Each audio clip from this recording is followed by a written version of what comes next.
नमस्कार, आपका नए और प्रेस वीडियो में हार्दिक स्वागत है। सभी पेंशनर्स, केंद्रीय कर्मचारी, राज्य कर्मचारियों के लिए बड़ी खुशखबरी।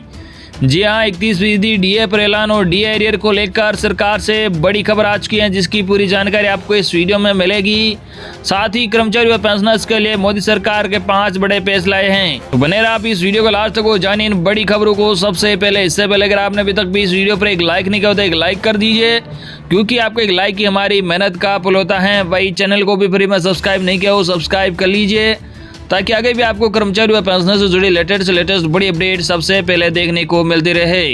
तो चलिए बढ़ते हैं खबरों में आगे। आज की पहली बड़ी खबर आपको बता दें कि हाउस बिल्डिंग एडवांस एचबीए का लाभ लेने वाले केंद्रीय कर्मचारी हो जाइए सावधान, नियम तोड़ने वालों पर होगी कार्रवाई। जी आपको बता दें, केंद्रीय कर्मचारियों को सरकार समय समय पर कई तरह की सुविधाएं देती है। ऐसी एक सुविधा हाउस बिल्डिंग एडवांस है, जो कर्मचारियों को घर बनाने के लिए दिया जाता है। अगर आपने भी सरकार की सुविधा के तहत पैसा लिया है और इसका इस्तेमाल नियमों के मुताबिक घर बनाने में नहीं किया, तो आपके लिए मुश्किलें बढ़ सकती हैं। सरकार अब ऐसे कर्मचारियों पर कार्रवाई करने की तैयारी में, नियम तोड़ने वालों पर कार्रवाई की तैयारी। जी हाँ, आपको बता दें, सरकार ने आदेश जारी किया है कि ऐसे कर्मचारी जिन्होंने मकान या फ्लैट को बनाने में या खरीदने के लिए एचबीए स्कीम के तहत पैसा उठाया, उन्हें हाउस बिल्डिंग एडवांस रूल 2017 का रूल 7B का सख्ती से पालन करना होगा। अगर नियमों में कोताही बरती गई तो उन पर सख्त कार्रवाई की जा सकती है। डिपार्टमेंट ऑफ पोस्ट में एडीजी DK त्रिपाठी जी के मुताबिक एचबीए लेने वाले कर्मचारी इस नियम का पालन नहीं कर रहे हैं, क्योंकि उन्हें लगता है कि ऐसा न करके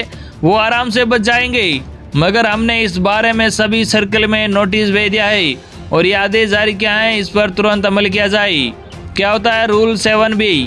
इस नियम के तहत हाउस बिल्डिंग एडवांस लेने वाले कर्मचारियों को अपने मकान का बीमा कराना होता है, जिसका खर्चा खुद ही उठाना होता है। इसकी एक शर्त यह भी है कि बीमा की रकम एचबीए की राशि के बराबर होनी चाहिए। DK त्रिपाठी जी का कहना है कि रूल बुक के मुताबिक घर का बीमा इंश्योरेंस रेगुलेटर IRDA से मान्यता प्राप्त बीमा कंपनियों से लेना होगा और पॉलिसी की कॉपी को अपने डिपार्टमेंट में जमा कराना होगा। एचबीए के तहत लिए गए बीमा पॉलिसी में कई सारी दुर्घटनाओं को कवर किया गया है, जैसे घर में आग लगने, बाढ़ और बिजली से होने वाले नुकसान कवर होगा। ये पॉलिसी तब तक लागू रहेगी जब तक कर्मचारी एडवांस को चुकता नहीं कर देता।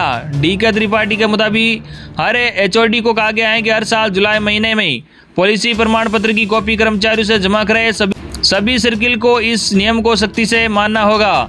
क्या होता है एचबीए स्कीम? जी आपको बता दें, केंद्र सरकार अपने कर्मचारी को हाउस बिल्डिंग एडवांस देती है। इसमें कर्मचारी खुद ही अपनी पत्नी के प्लॉट पर घर बनाने के लिए एडवांस ले सकता है। ये योजना 1 अक्टूबर 2020 से शुरू हुई थी।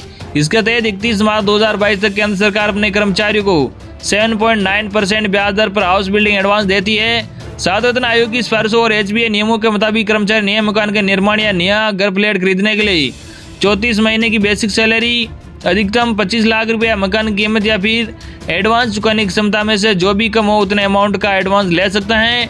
एडवांस पर 7.9% का ब्याज लगता है। 5 साल की लगातार सेवा देने वाले अस्थायी कर्मचारी भी इस सुविधा का फायदा ले सकते हैं। वही अगली बड़ी खबर आपको बता दें, सरकारी कर्मचारियों को बड़ा झटका, बेसिक सैलरी बढ़ोतरी भी। केंद्र सरकार ने संसद में कही बड़ी बात। जी आपको बता दें, मानसून सत्र के दौरान एक सांसद ने वित्त मंत्रालय से सवाल पूछा कि क्या केंद्र सरकार 7 वेतन आयोग के फिटमेंट फैक्टर के मुताबिक महंगा भत्ता, डीए और महंगा डीआर के बाद सरकारी कर्मचारियों की बेसिक सैलरी में भी इजाफा कर रहे हैं। इसका जवाब देते हुए वित्त राज्य मंत्री पंकज चौधरी ने 28 जुलाई 2021 को बताया कि ऐसी किसी योजना पर फिलहाल कोई विचार नहीं किया जा रहा है। खबर यह थी कि अगर 1 अक्टूबर से लेबर कोड के नियम लागू किए जाते हैं तो कर्मचारियों की बेसिक सैलरी 15,000 रुपये से बढ़कर 21,000 रुपये हो सकती है। नए ड्राफ्ट रूल्स के अनुसार मूल वेतन कुल वेतन का 50% या अधिक होना चाहिए। इससे ज्यादातर कर्मचारियों के वेतन के स्ट्रक्चर में बदलाव होगा। बेसिक सैलरी बढ़ने से पीएफ और ग्रेच्युटी के लिए कटने वाला पैसा बढ़ जाएगा, क्योंकि इसमें जाने वाला पैसा बेसिक सैलरी के अनुपात में होता है। अगर ऐसा होता है तो टेक होम सैलरी घट जाएगी, लेकिन रिटायरमेंट पर मिलने वाला पीएफ और ग्रेच्युटी का पैसा बढ़ जाएगा। वही अगली बड़ी खबर आपको बता दें कि इन सरकारी कर्मचारियों को मिलेगा एरियर, पेंशनर्स को भी होगा फायदा। जी आपको बता दें, गुजरात सरकार ने शुक्रवार को अपने 9,61,000 से ज्यादा कर्मचारी और पेंशन भोगियों को अगस्त के वेतन में 3 महीने का पेंडिंग महंगा भत्ता डीए का भुगतान करने की घोषणा की है। एक आधिकारिक विज्ञप्ति में कहा गया है इस भुगतान से राज्य के खजाने पर लगभग 464 करोड़ रुपए का बोझ आएगा। वित्त मंत्रालय का अतिरिक्त प्रभार संभालने वाले पटेल ने विज्ञप्ति में कहा कि सरकार ने 1 जुलाई 2019 से अपने कर्मचारी और पेंशनर्स को 5% डीए देने की घोषणा की। उक्त डीए कर्मचारी और पेंशनर्स को जनवरी 2020 से वेतन के साथ दिया जा रहा है। सरकार को अक्टूबर 2019 से दिसंबर 2019 तक 3 महीने के एरियर का भुगतान बकाया था। अब इस 3 माह के बकाया का भुगतान अगस्त के वेतन के साथ किया जाएगा। इससे पहले हरियाणा के सरकारी कर्मचारी और पेंशनर्स को भी डीए पर खुशखबरी मिली। केंद्र सरकार की तर्ज पर हरियाणा के मुख्यमंत्री मनोहर लाल खट्टर ने कर्मचारियों को डीए 11% बढ़ाने का ऐलान किया था। वहीं इससे पहले मध्य प्रदेश, राजस्थान और कर्नाटक के कर्मचारियों को भी डीए बढ़ोतरी का तोहफा मिल चुका है। डीए साल में 2 बार बढ़ाया जाता है, तो वही डीआर भी साल में 2 बार बढ़ता है, यानी हर 6 महीने में इसमें वृद्धि की जाती है। All India consumer price index AICPI के महंगाई के आंकड़ों की अनुशंसा के बाद इन पर फैसला लिया जाता है। वही अगली बड़ी खबर आपको बता दें कि बड़ी खुशखबरी, केंद्रीय कर्मचारी व पेंशनर्स का डीए होगा 31%, 3% और बढ़ेगा महंगाई भत्ता। जी आपको बता दें केंद्रीय कर्मचारी और पेंशन भोगियों के लिए अच्छी खबर है। आने वाले दिनों में अब 3% महंगाई भत्ता और बढ़ जाएगा, ये कन्फर्म हो गया है। सितंबर अक्टूबर में महंगाई भत्ते में 3% को और बढ़ोतरी होगी और कुल महंगाई भत्ता डीए बढ़कर 31% हो जाएगा। महंगाई भत्ता जुलाई से बढ़कर 28% कर दिया गया है। इसमें 11% की आखिरी 3 किस्तें जोड़ी गई है जो मई 2020 में फ्रीज कर दी गई थी।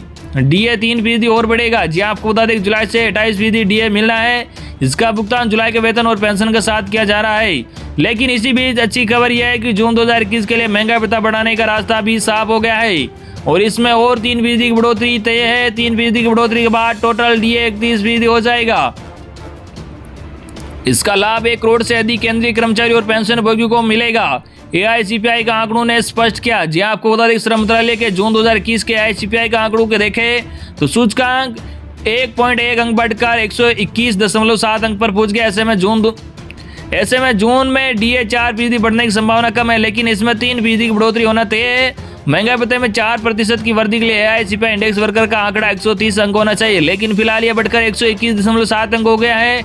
अब जून 2021 में महंगाई भत्ते में 3% की बढ़ोतरी हो सकती है। जानकारों के मुताबिक आंकड़ों से साफ है कि महंगाई भत्ता 31.18% होगा, लेकिन डीए की गणना राउंड फिगर में की जाती है। ऐसे में डीए 31% दे होगा। अब इसे 31% करने का फैसला किया गया है, जिसमें जुलाई से 28% की बढ़ोतरी और जून 2021 में किए जाने वाले डीए में बढ़ोतरी शामिल है। हालांकि इसकी घोषणा कब होगी ये कहना मुश्किल है, लेकिन सूत्रों की माने तो सितंबर के आखिरी हफ्ते या अक्टूबर के मध्य तक कैबिनेट से मंजूरी मिल सकती है। सितंबर में सिर्फ केंद्रीय कर्मचारियों का महंगाई भत्ता नहीं बढ़ेगा, बल्कि अन्य भत्तों में भी वृद्धि होगी। इसमें यात्रा भत्ता और शेयर भत्ता शामिल है। वही भविष्य निधि और सेवानिवृत्ति के लिए ग्रेच्युटी में भी बड़ी वृद्धि की उम्मीद है। ऐसा इसलिए है क्योंकि महंगाई भत्ते में वृद्धि इन सभी भत्तों को प्रभावित करती है। तो ये थी आज की लेटेस्ट और बड़ी खबरें जो हमने आप तक पहुंचाई। आई होप कि आपको आज की लेटेस्ट और बड़ी खबरें पसंद आई होगी। इस वीडियो पर ज्यादा लाइक और इस वीडियो को ज्यादा आपके मिलने वालों के पास जरूर शेयर करना, ताकि उन तक भी आज की लेटेस्ट और बड़ी खबरें सबसे पहले पहुंच के।